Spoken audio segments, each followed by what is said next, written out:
మీరు ఎప్పుడైనా ఒక్క విషయం జ్ఞాపకం పెట్టుకోండి, లోకంలో తెలిసున్నవాడు తెలియనివాడు ఎవరైనా ఆరాధించేది ఎవరినంటే అమ్మవారిని ఆరాధిస్తారు తప్ప మిగిలిన రూపాలను ఆరాధించారు. ఏమీ తెలియనివాడు ఉన్నాడు అనుకోండి, పోలేరమ్మ, తలుపులమ్మ, మరిడమ్మ, నూకాలమ్మ. నూకాలమ్మ అంటే ఈ ఊళ్ళో నేను అన్నం తింటున్నానంటే ఆ తల్లి నాకు నూకలు పెట్టిన తల్లి. ఏం చేస్తాడు, ఏడాదికి ఓసారి వెళ్ళి డప్పు వాయించి ఆవిడ దగ్గర వేపమండలు కట్టి పట్టుకెళ్ళి ఏదో ఆ వాడికి ఉన్నది నైవేద్యం పెట్టి వస్తాడు. అక్కడ ఏం పెద్ద వైదికమైనటువంటి ఆచారం ఉండాలని నియమం లేదు. కానీ అందరికీ అన్నం పెట్టిన తల్లి, ఊరికి అధిష్టాన దేవత నూకాలమ్మ, తలుపులమ్మ. తలుపులు వేసేసాను అనుకోండి, లోపల బయటికి వెళ్ళవు, బయటికి లోపలికి రావు.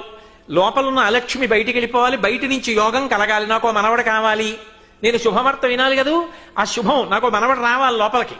తలుపులు తీసుకుని తాత అంటూ వాడు పరిగెత్తుకు రావాలి, యోగం నాకు మనవడు పుట్టాడు అంటే.